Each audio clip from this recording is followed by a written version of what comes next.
All right, we are live streaming. Great. And it looks like we've got everybody here.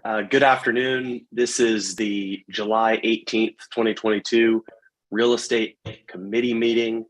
It's about 10 after 3. And let's get things started with an invocation. Councilman Waring, if you would be so kind. Thank you, Mr. Chairman. Let us pray. Eternally Father, as we come before you, we ask that you look out for those less fortunate than we. And as we go about doing the business on this real estate committee for the citizens of Charleston, help us to bring the best of our talent and wisdom as we go about making very important decisions on behalf of our city. These prayers we ask for in your name. Let us all say amen. Amen. Thank you, Councilman Waring. First item on the agenda is approval of the June 21st. Got a motion on the floor. Do I hear a second? Second. Properly moved in second. All in favor, please signify by saying aye. Aye. Aye. The motion passes. Minutes are approved. First item on the agenda is a second amendment to the MOU regarding the Epic Center. Mr. Chairman, I move for approval, and we can get it on for discussion. So I second that, Mr. Chairman. Great. Moved and properly seconded. And now we are open for discussion. Does somebody from the staff want to maybe give us kind of a highlight of this agenda item? Sure, that's going to be myself, Councilman Appel. So this is the second extension of the MOU for the Epic Center.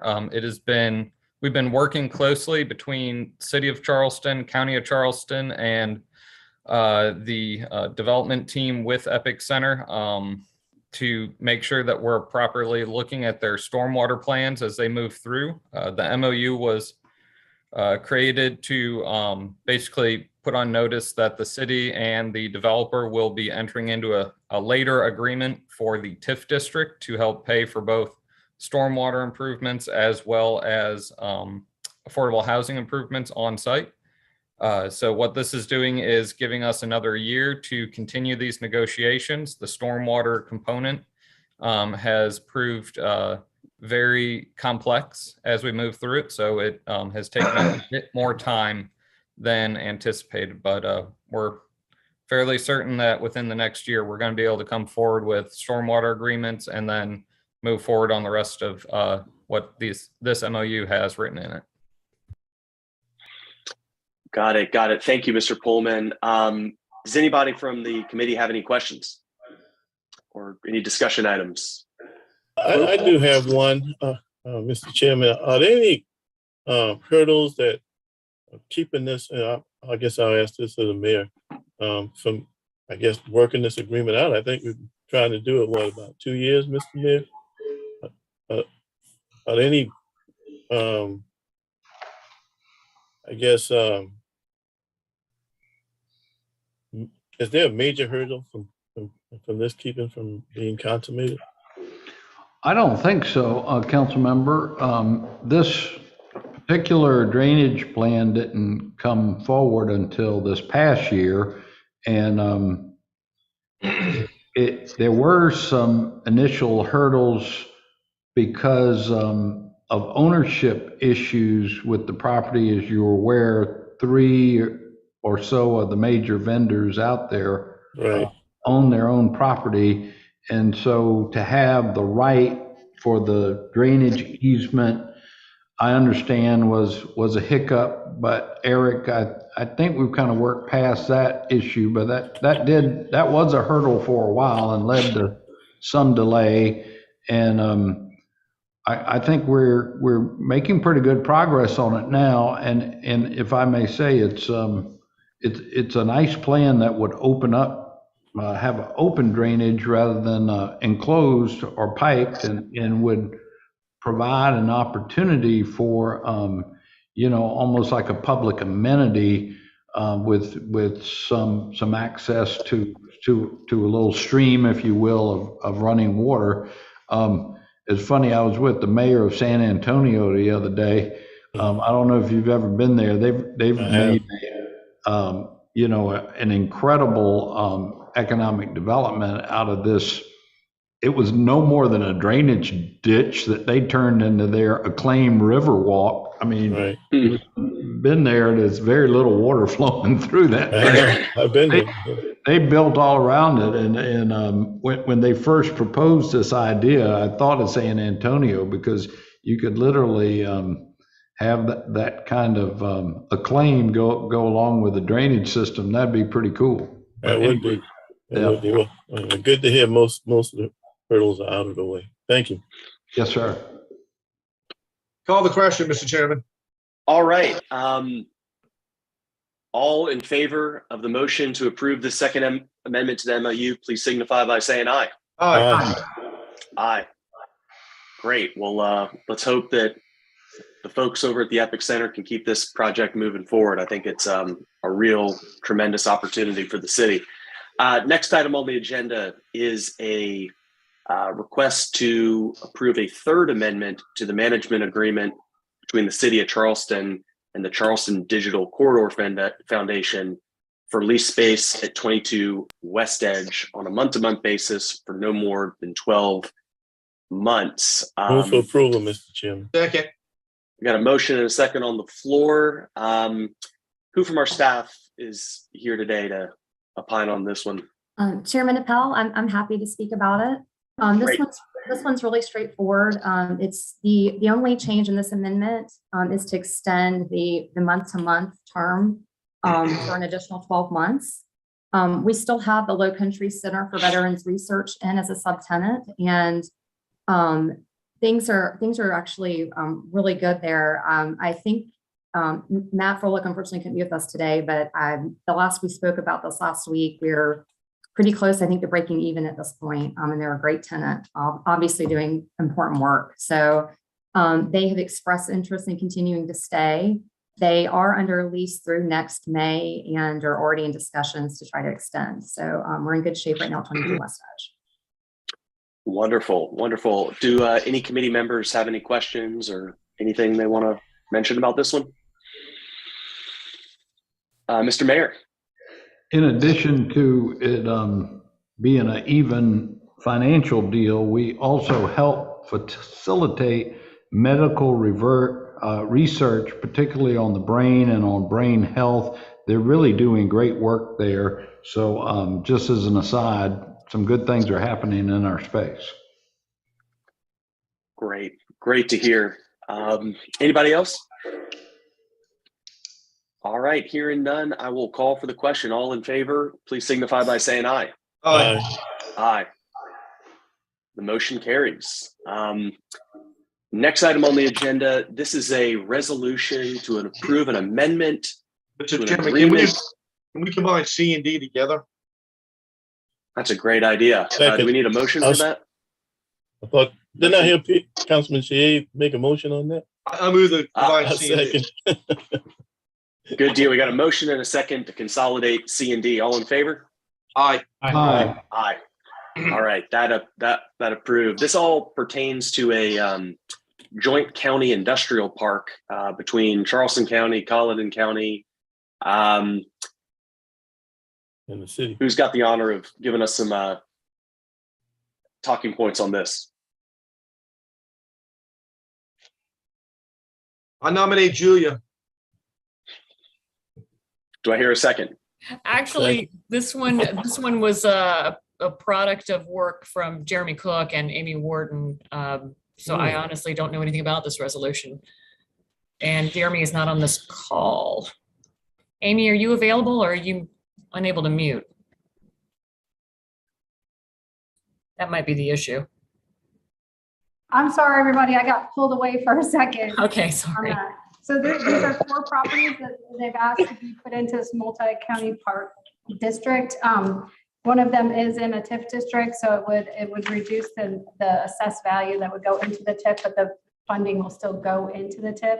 And the other is Flagship, and then there's a piece of property on Johns Island as well. So, I'm just, Amy, I just couldn't hear you when the reference you made to the TIF district. What did you say about that?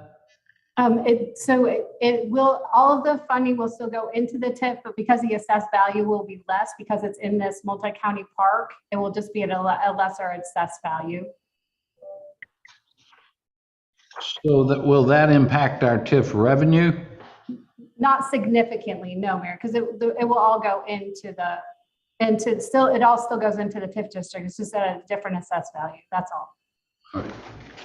So not significantly. It will a little bit, but not significantly. Can you all hear me okay? Yes, Loud ma'am. and clear. Okay, sorry. I've been having all kinds of computer problems today, so I apologize. No worries. No worries. Is this in relation to a economic development project that's already up and running? I mean, is this a industry that we know about, or I'm just trying to get a little bit more background on who this is for. It's an agreement that they really have with Charleston County, but it's a multi-county park. It's basically more like, you could think of it as fee and lieu, basically is what it is. And they set it up through this Charleston County multi-county park resolution sort of thing, but it gives them some tax breaks, basically is what it is. Got it. But do you know who them is in this case? Yeah, it's the 4 properties that are it's the 3 flagship buildings, and then the Vic or Scientific that's out on Johns Island. Okay, got it. Okay. All right. Does someone want to make a motion to approve? Or Oh, we already have the motion to approve. I thought that was just to consolidate. So move. Oh, okay, you may be right. I'll second it. I do have COVID, and they say that there's some No, brain you're right. You're right, issues. Mr. Chairman. You're right, Mr. Chairman. It's okay. No, don't worry about it. I've just outed myself. All right, we got a motion to approve and second on the floor. The mayor has a question, Mr. Chairman. Mayor's got a question. Yes, sir. So I'm just looking at our printed material here, and I don't see Johns Island. Oh yeah, I do now. I think it's the parcel in on the airport. Barzan, yeah, I got that. Then the other one includes both Vicor Scientific, that I believe is in West Edge, but the 3 flagship 3s, is that the Charleston Technology Center over on Morrison Drive? It is, Mayor. It's not, yes, it is. And so that would that includes our parking garage, maybe? Yeah, it looks like it. I see. And then that new office building, CTC, the Charleston Technology Center. It would seem to me that would be if you took that whole building out of it takes the whole plat of that. Does it take the whole plat of 10 or 99, that whole building where Vicor is at West Edge? It would seem to me that'd be a pretty large impact on the property tax. I'm just, I know you said it wouldn't be that much, but I'm curious to know how much, given the size of those 2 buildings. I can do that for you, Mayor. I don't have that right now. I didn't do the calculation, but I can do that for you. I sure would appreciate it. I don't guess, would it be easy enough to find out by tomorrow, by the time we have city council and give it final approval? I can try to get the numbers Okay. in terms of what the assessed values would be. I just don't have that, but I can try to do that. Okay. Well, could I suggest we approve it, but I certainly would like to hear back from Amy before tomorrow night, before final approval. Because those are significant new buildings in our. Yeah, I agree. Mm-hmm. All right. Well, let me ask this. I mean, I'm fine with voting approval, obviously pending Amy's numbers. So anyway. No, normally we hear from the county economic development director whenever these things come before us, Mr. Dykes, Steve Dykes, and he kind of explains who this is for and what they're doing. Yeah. Maybe we could get a little communication from him. How time sensitive is this? Sir? How time sensitive is this? Do we know? I'm not sure, Councilmember Waring, but I will find out. Would y'all be more comfortable maybe with a deferral so we can get some more information on this and we can vet this properly on the front end without a sort of last minute squeeze before tomorrow? Well, I don't think out it's there. complicated information. I don't mind giving approval as long as we can still defer it tomorrow in the event we don't find out by then. Yeah. Yeah, that We makes already sense. have approved part of 999 Morrison, I think last year, and to the multi-county park district. There is a portion of 999 Morrison that's already been approved by city council. So just to let you know that, I think it was last year that it got approved. Gotcha. Got it. And just so I'm clear, the reason city approval is needed here is because these properties are within a TIF district, and that's why we're required to have to approve this, because normally we don't get involved in like fee and lieu agreements and things of that nature, right? That's a county thing. The county does it, but for them to be able to offer that fee in lieu, they've got to place the property in the multi-county park. And this is where they need our approval. Okay, got it. It's not that it's on a TIF or in a TIF district, Councilmember Mahal, it's just on our tax rolls in general. I see. So if a parcel in city limits is included in a joint county industrial park, they need City of Charleston approval just because it impacts, we're involved from our millage standpoint. That's my understanding. Got it. Just curious. Councilman Shade.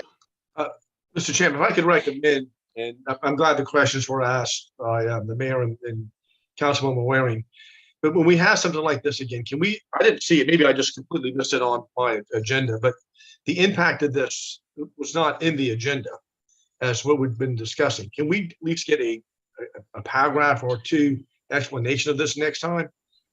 Because we're looking for every TIF dollar we can get in all these TIF districts. And, I'm not sure my vote would have changed any, but I certainly would have liked to have a little bit more information beforehand. I just assumed this was just a rather routine trend. We've done this before. I didn't see any issue with it, but now we hit the pause button. I would ask somebody from staff to give us at least some better heads up on this when we do these kind of amendments. What a summary of some sort. Mhm. Got it. Financial impact assessment or something like that. Something like that, yes. Good You can do deal. All right. So I believe the motion is on the floor to approve with the hope of getting some additional information by tomorrow's city council meeting. Any further discussion? All right. All in favor, please signify by saying aye. Aye. Aye. All opposed? Hearing none, the motion passes with respect to both C and D, and we appreciate the staff helping us out with those other items so we get a better sense of what's going on here. Item E on the agenda. This is Mr. Chairman. Yes, Councilman Shade. I see Mr. Bleeker on. Yeah, I just wanted. I don't think I need to recuse myself from this, but I will out of abundance of caution. But John Bleeker is a law firm. We are in the same office. He is a tenant of mine, but I have no affiliation with his clients on this particular one, and no monetary benefit or disadvantage. I guess he's happy to pay, he helps pay his rent. But so I just wanted. If Julie thinks I need to recuse myself, I will, but I don't think I need to. But I just want to make full disclosure to the public about that. Okay. Thank you, Councilman Shade. Item E is a request to authorize the mayor to execute a lease agreement between the Marina Variety Store Incorporated in the city of Charleston. And I see that Mr. John Bleeker is on the Zoom call right now. I believe he represents the Marina Variety Store. And we certainly want to recognize him and give him an opportunity to speak or answer any questions that may come up this afternoon. But perhaps we can get a brief summary from our staff regarding this request.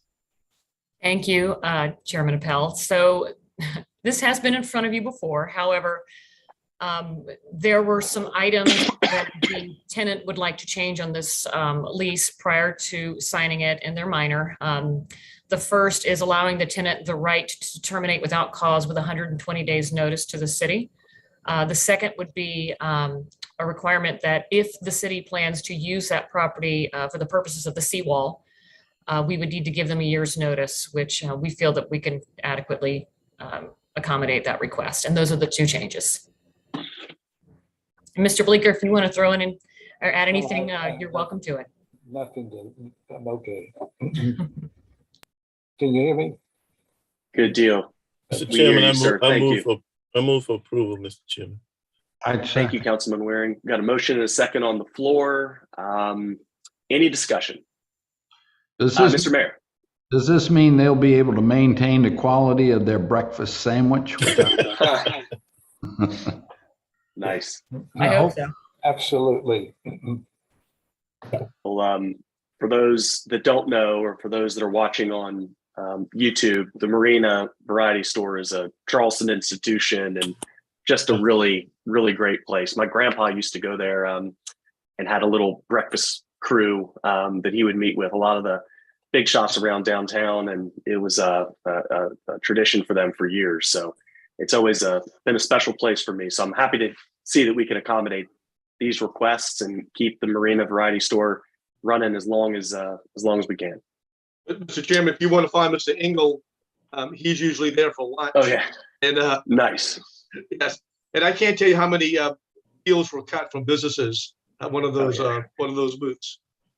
Absolutely. It's a really, really cool place. Any further discussion?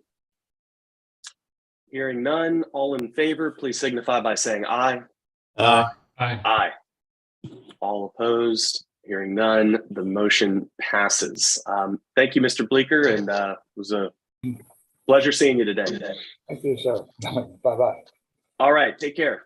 All right, we're moving right along here. Almost at the bottom of the page here. Item F is request for approval of a permit with the National Park Service for the First Day Festival scheduled for Sunday, August 7th, Move for approval, Mr. 2022. Chairman.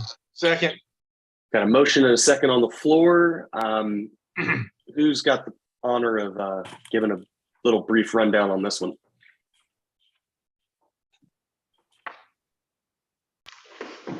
Hi, this is Mindy Sturm. I can let y'all know more about the event, and any legal backup from Julia would be appreciated. But this is our annual Back to School Festival, and so we have executed this permit for many years now, and so it's with the National Park Service for use of the Liberty Square area, and we'll have exhibitors down there.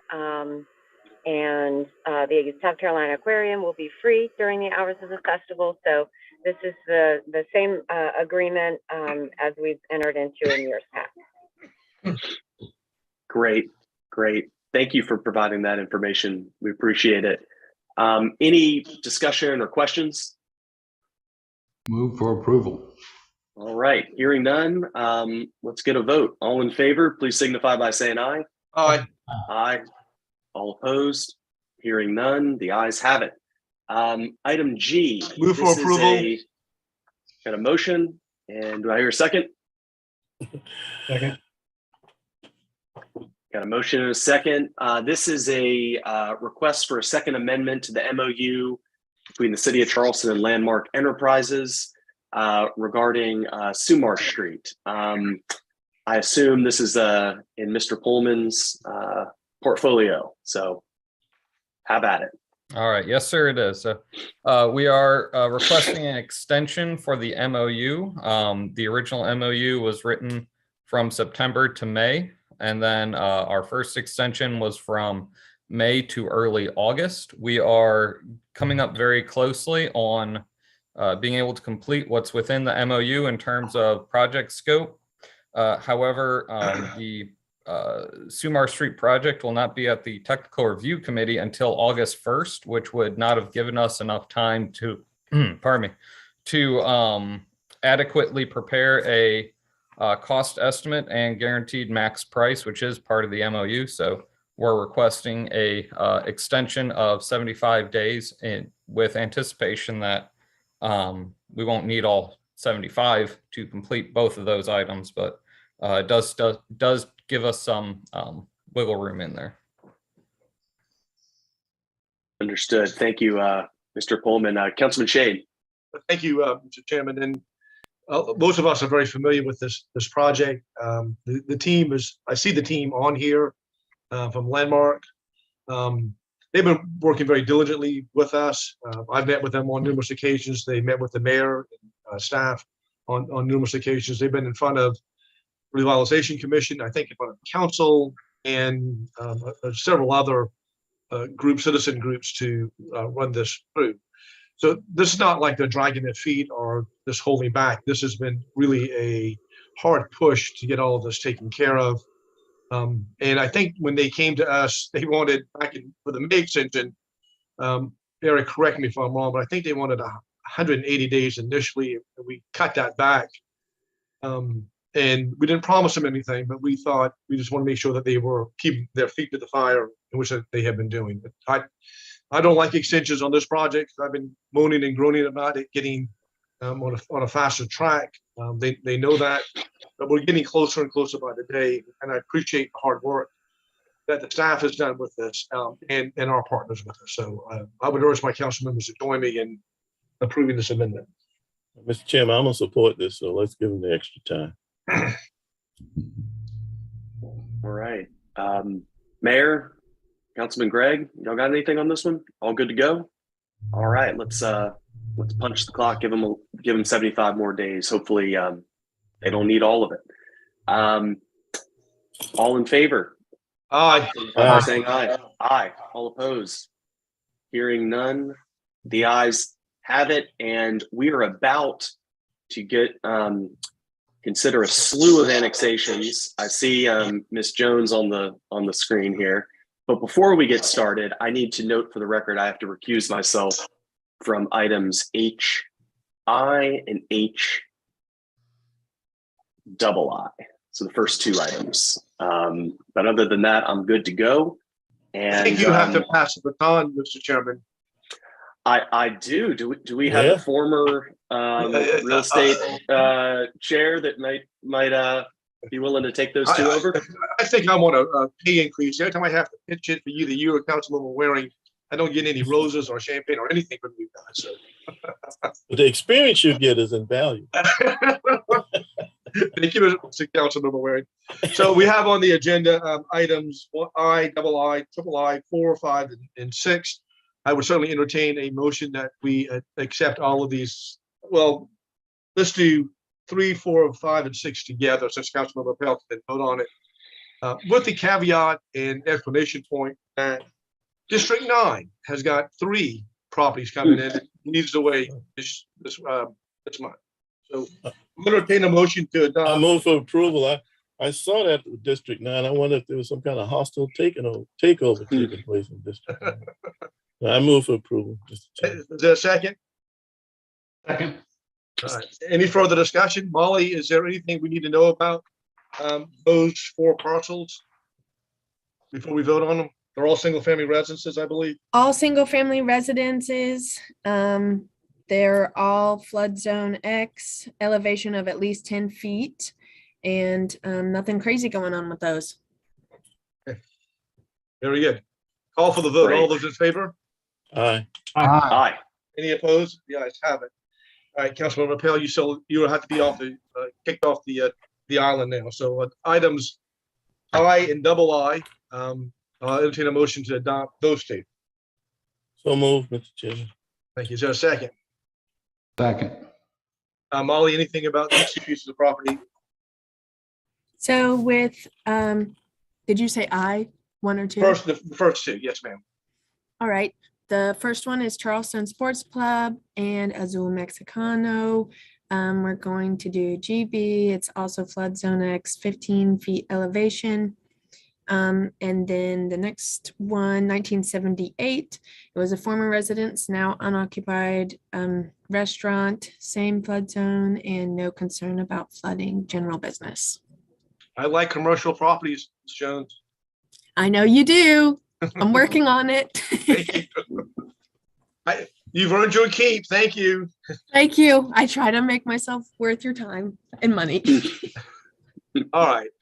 We are, I appreciate, I've been in contact with Ms. Jones about her efforts, and we were on a conference call this morning earlier today about some other properties, and appreciate the effort that she's putting into annexation. Councilman Ware, is that you look like you're ready to ask a question? I do, boy. Yeah, I do. You really come to know me. I'd like to put a request on for the next council real estate meeting. If we can get a figure on, maybe, as a matter of fact, Helen Hill is calling me right now. Maybe we can get this information from the CVB. How many hotels, restaurants, and bars that we have West Ashley, or frankly, commercial buildings, office buildings, retail outlets that are not in the city of Charleston? I'd certainly like to know how many hotels, how many restaurants, and certainly bars that exist West Ashley that are not in the city proper. Mr. Waring, can we vote on these two and then come back to that question? Because I know where you're going with it. Yeah. And I appreciate you bringing it up. But let's take care of this business so we don't forget, and then come back. Okay. All right. Okay, I'll call the question. All those in favor of approving HI and double I? Aye. Aye. Any opposed? All right. Mr. Chairman, I hereby relinquish my gavel back to you, and you can pick up where Councilwoman Waring was leading. And I want to chime in too. It's what Councilwoman Waring was talking about. Absolutely. Thank you, Councilman Shade, for taking the reins there. Well done, as always. Councilman Waring, do you want to? Well, I mean, I think I said the gist of it. Yeah, I just want to know how many, again, restaurants, bars, and certainly hotels that exist West Ashley that are not in the city of Charleston. In particular, and I know I'm leaving some out. For example, many of y'all may be familiar with the Amish furniture store, which is on Sam Rittenberg Boulevard. It went into, I think it was an old furniture store, or could have been a mechanic shop, but they did a wonderful job renovating it. I felt a sense of pride. It was right around the corner from my office, but it's in the PSD. So we get no revenues from that. So anyway, I thought it'd be good to, especially I want to give Eric Coleman all kudos. A very good meeting. Eric was at the West Ashley Revitalization, Mr. Chairman. You had a good meeting over there, very good meeting, well attended. I think there were positive takeaways by all, but wonderful presentation by Mr. Velasquez and his family and his team on what I call a 4-star hotel, first of its type, coming West Ashley. Mr. Gregg, you'd be interested to know you all don't even have a hotel like this on Daniel Island. So we feel kind of encouraged by that coming West Ashley, and some of the allies they may encourage to come as a result of building it. But again, it's being built on a parcel that's not in the city of Charleston, but right now anyway. So it'd be good to kind of get a feel. I think we have something like 16 or 17 hotels, West Ashley, maybe give or take one or two. I can get a more specific number, do a little research. Okay, good. I think you'll find, I know the CVB's got some of that information.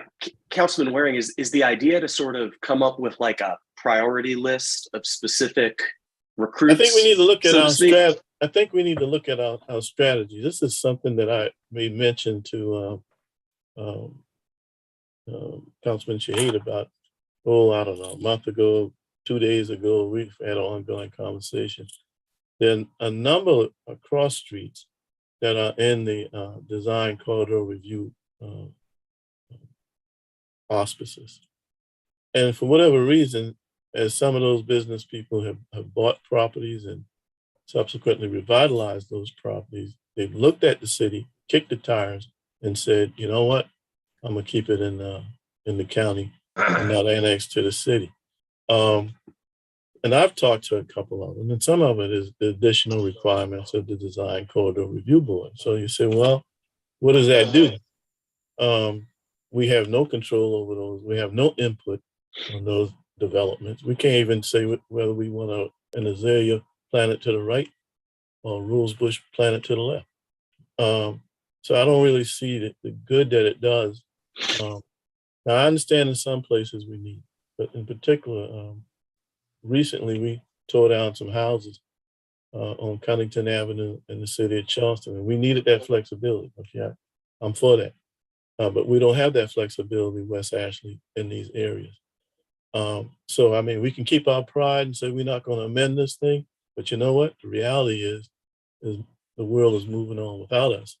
And that tax base, we're just missing out on. We're just not getting it. So I think by getting this information, we can come up with some calculations to see whether certain strategies that we can help Ms. Jones with, and with some of our relationships, talk to some of these owners and point out some of the advantages. If I own a hotel, I use a lot of water and sewage. Well, why would I want to pay outside fees when if I was in the city, my rates through CPW would be less? My police coverage would be more. There's many more police officers in the city of Charleston than in the county. So there are a lot of advantages, obviously. I don't think they know some of those advantages, and we need to point it out to them. So thank you, Mr. Chairman. Oh, thank you for that recommendation, Councilman Waring. I think that's very wise to try to identify some top recruits and try to go into their living room and make the pitch and try to get them to sign on National Signing Day. I think that's the idea here. Councilman Shade. Thank you, Mr. Chairman. And that's, Councilmember Waring and I and County Councilmember Moody were present at this presentation last Wednesday. And just to fill in a little bit more details that Councilmember Waring has mentioned to us, this is a parcel of land that stretches on Savannah Highway from DuPont to Orleans Road, and it is deep. And I think it's 10 acres of land. It was formerly a car dealership lot and some other enterprises. I think Enterprise Rental is on one corner of this. Right. They're talking about a 400-room hotel, a 10,000 square foot convention center, 2 out parcels with 5,000 square feet of retail space alone. I forgot the number of parking spots. I think it's close to 400 as well. So when you take an undeveloped chunk of land, this property, I don't mean to disparage it too bad, but it's awful looking. There's graffiti on the building. It's overgrown. It is a gross eyesore out on Savannah Highway. And here we have a potential investor who owns a property and is going to sink a ton of money into this thing. And so we would take a piece of property that's got some value, obviously, some good value. But once you construct whatever Mr. Palacios plans on constructing that, the tax value of that is going to go up significantly. And if it's not in the city, we're going to miss out on just the property tax alone. Then you calculate, and this is discussions we've been having with staff members, then you calculate the lost revenue from hospitality and accommodation tax and business license tax on top of that. That's a lot of money that the city is losing out on.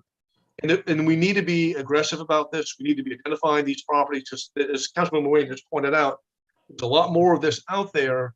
And trust me, when a call goes out for fire or police, the police department and the fire department are not going to look at the map and say, I'm sorry, this is in the county and it's the St. Andrews Public Service. We cover both. The city and the PSD work together. Someone's going to go out there.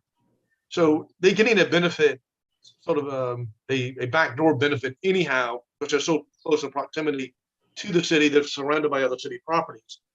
But we need to be intercepting this and being very aggressive about getting commercial properties, especially undeveloped commercial properties that have this kind of potential into the city. And I've had some very good conversations with Ms. Jones earlier, and with Eric as well. And I appreciate Councilman Ware again bringing this up, because we have got to get on our horse with this thing and start galloping as quickly as we can. Because once this happens, once this property takes off, we know it's going to have a positive ripple effect with other adjoining properties, and we need to make sure that we're ahead of the game and not playing catch up with them to try to get those into our fold. So, Councilman Waring, thank you for bringing that back up again, and a good discussion about it, and hope we can carry forth with where we're headed with this thing. Thank you, Mr. Chairman. Absolutely. Great points there, Councilman Shade. And since we've got a few minutes before Public Works starts, I'll maybe chime in here a little bit and further my recruitment analogy that I was laboring through a minute ago. It's sort of a bit of a competition when you're talking about developers and whether they stay in their current unincorporated status, or whether they come into the city of Charleston. And we need to find a way, both with respect to that project specifically, Councilman Shade, and more generally, we need to make it attractive for people to come into the city. And unfortunately, we don't have the ability, like, when states are battling to see where the next Toyota plant is coming, yeah. We don't have the ability to float, hundreds of millions of dollars in corporate handouts and things like we can't play in that game, but we can play in, our lane, which includes things like, for example, our zoning and regulatory approval processes. I can tell you, and I got nothing but love for my friends at Charleston County. Trust me when I say this, but I've represented some folks over the years that have had real challenges getting through their process for a variety of reasons. I mean, if the more we can do to make it easier for folks, especially commercial development, especially large scale commercial development, it's very complicated. The easier we can make it for these developers to understand what the rules are, figure out what's going to work for the city, navigate that through the process.